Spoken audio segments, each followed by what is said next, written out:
Hi, boys and girls. When we were still in school, we were reading the novel Charlie and the Chocolate Factory, and so we'd like to make sure that we finish it before summer begins. And so I'm going to read chapters 1 and 2 to you today. Chapter 1. Here Comes Charlie. These two very old people are the father and mother of Mr. Bucket. Their names are Grandpa Joe and Grandma Josephine.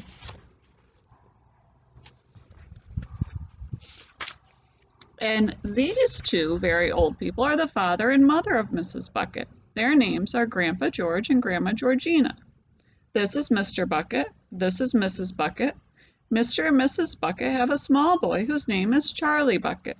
And this is Charlie. How do you do? And how do you do? And how do you do again? He is pleased to meet you.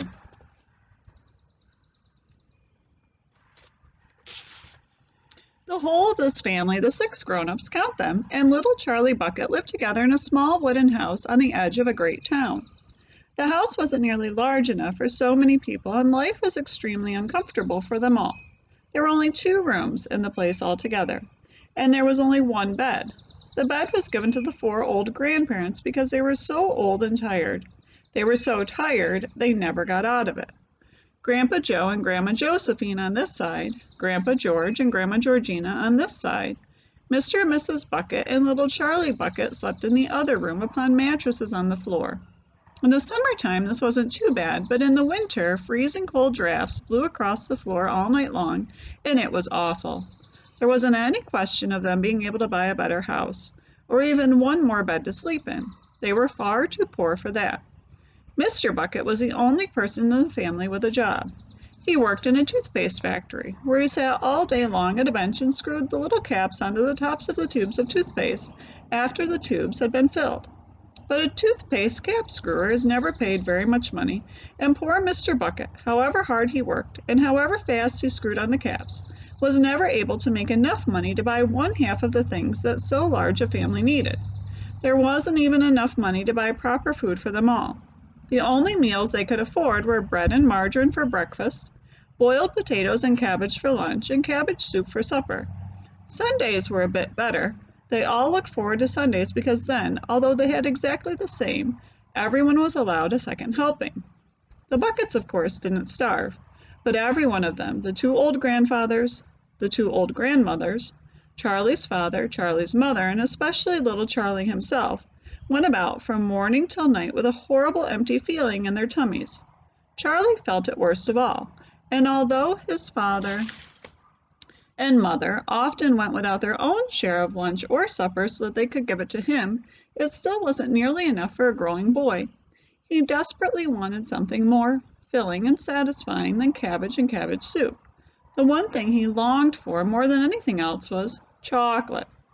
Walking to school in the mornings, Charlie could see great slabs of chocolate piled up high in the shop windows, and he would stop and stare and press his nose against the glass, his mouth watering like mad. Many times a day, he would see other children taking creamy candy bars out of their pockets and munching them greedily, and that, of course, was pure torture. Only once a year on his birthday did Charlie Bucket ever get to taste a bit of chocolate. The whole family saved up their money for that special occasion, and when the great day arrived, Charlie was always presented with 1 small chocolate bar to eat all by himself. And each time he received it on those marvelous birthday mornings, he would place it carefully in a small wooden box that he owned, and treasure it as though it were a bar of solid gold. And for the next few days he would allow himself only to look at it but never to touch it. Then at last, when he could stand it no longer, he would peel back a tiny bit of the paper wrapping at one corner to expose a tiny bit of chocolate. And then he would take a tiny nibble, just enough to allow the lovely sweet taste to spread out slowly over his tongue. And the next day he would take another tiny nibble, and so on, and so on. And in this way Charlie would make his 10-cent bar of birthday chocolate last him for more than a month. But I haven't yet told you about the one awful thing that tortured little Charlie, the lover of chocolate, more than anything else. This thing, for him, was far, far worse than seeing slabs of chocolate in the shop windows or watching other children munching creamy candy bars right in front of him. It was the most terrible torturing thing you could imagine, and it was this. In the town itself, actually within sight of the house in which Charlie lived, there was an enormous chocolate factory. Just imagine that. And it wasn't simply an ordinary, enormous chocolate factory either. It was the largest and most famous in the whole world. It was Wonka's factory, owned by a man called Mr. Willy Wonka, the greatest inventor and maker of chocolates that there has ever been. And what a tremendous, marvelous place it was!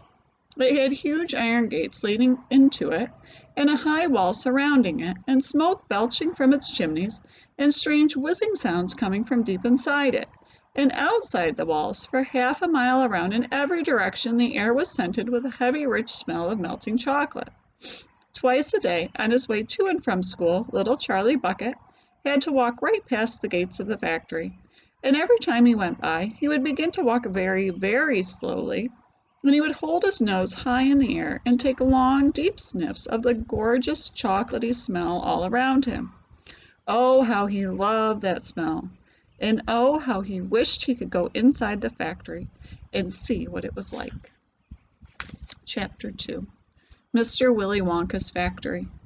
In the evenings, after he had finished his supper of watery cabbage soup, Charlie always went into the room of his 4 grandparents to listen to their stories and then afterwards to say good night. Every one of these old people was over 90. They were as shriveled as prunes and as bony as skeletons, and throughout the day, until Charlie made his appearance, they laid huddled in their one bed, 2 at either end, with nightcaps on to keep their heads warm, dozing the time away with nothing to do. But as soon as they heard the door opening and heard Charlie's voice saying, "Good evening, Grandpa Joe and Grandma Josephine, and Grandpa George and Grandma Georgina," then all 4 of them would suddenly sit up, and their old wrinkled faces would light up with smiles of pleasure, and the talking would begin, for they loved this little boy. He was the only bright thing in their lives, and his evening visits were something that they looked forward to all day long. Often Charlie's mother and father would come in as well, and stand by the door listening to the stories that the old people told. And thus, for perhaps half an hour every night, this room would become a happy place, and the whole family would forget that it was hungry and poor. One evening, when Charlie went in to see his grandparents, he said to them, "Is it really true that Wonka's chocolate factory is the biggest in the world?" "True!" cried all 4 of them at once. "Of course it's true. Good heavens, didn't you know that? It's about 50 times as big as any other. And is Mr. Willy Wonka really the cleverest chocolate maker in the world?" "My dear boy," said Grandpa Joe, raising himself up a little higher on his pillow, "Mr. Willy Wonka is the most amazing, the most fantastic, the most extraordinary chocolate maker the world has ever seen. I thought everybody knew that." "I knew he was famous, Grandpa Joe, and I knew he was very clever." "Clever!" cried the old man. "He's more than that. He's a magician with chocolate. He can make anything, anything he wants. Isn't that a fact, my dears?" The other 3 old people nodded their heads slowly up and down and said, "Absolutely true, just as true as can be."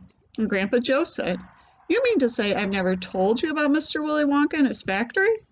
"Never," answered little Charlie. "Good heavens above, I don't know what's the matter with me." "Will you tell me now, Grandpa Joe, please?" "I certainly will. Sit down beside me on the bed, my dear, and listen carefully." Grandpa Joe was the oldest of the 4 grandparents. He was 96 and a half, and that is just about as old as anybody can be. Like all extremely old people, he was delicate and weak, and throughout the day he spoke very little. But in the evenings, when Charlie, his beloved grandson, was in the room, he seemed in some marvelous way to grow quite young again. All his tiredness fell away from him, and he became as eager and excited as a young boy. "Oh, what a man he is, this Mr. Willy Wonka!" cried Grandpa Joe.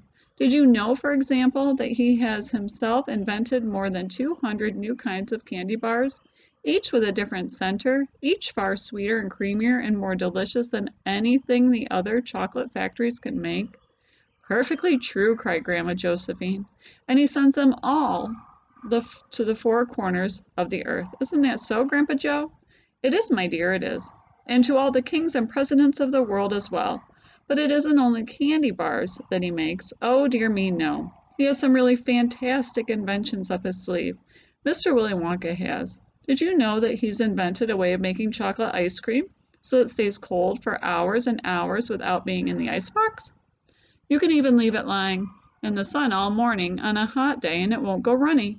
"That's impossible," said little Charlie, staring at his grandfather. "Of course it's impossible," cried Grandpa Joe. "It's completely absurd, but Mr. Willy Wonka has done it." "Quite right," the others agreed, nodding their heads. "Mr. Wonka has done it." And then again Grandpa Joe went on, speaking very slowly now, so that Charlie wouldn't miss a word. "Mr. Willy Wonka can make marshmallows that taste of violets, and rich caramels that change color every 10 seconds as you suck them, and little feathery sweets that melt away deliciously the moment you put them between your lips. He can make chewing gum that never loses its taste, and candy balloons that you can blow up to enormous sizes before you pop them with a pin and gobble them up.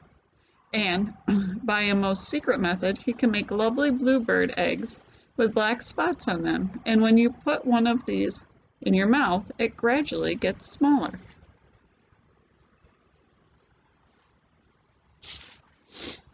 and smaller, until suddenly there is nothing left except a tiny pink sugary baby bird sitting on the tip of your tongue." Grandpa Joe paused and ran the point of his tongue slowly over his lips. "It makes my mouth water just thinking about it," he said. "Mine too," said little Charlie, "but please go on." While they were talking, Mr. and Mrs. Bucket, Charlie's mother and father, had come quietly into the room, and now both were standing just inside the door listening. "Tell Charlie about that crazy Indian prince," said Grandma Josephine. "He'd like to hear that." "You mean Prince Pondicherry?" said Grandpa Joe, and he began chuckling with laughter. "Completely, Dottie," said Grandpa George. "But very rich," said Grandma Georgina. "What did he do?" asked Charlie eagerly. "Listen," said Grandpa Joe, "and I'll tell you."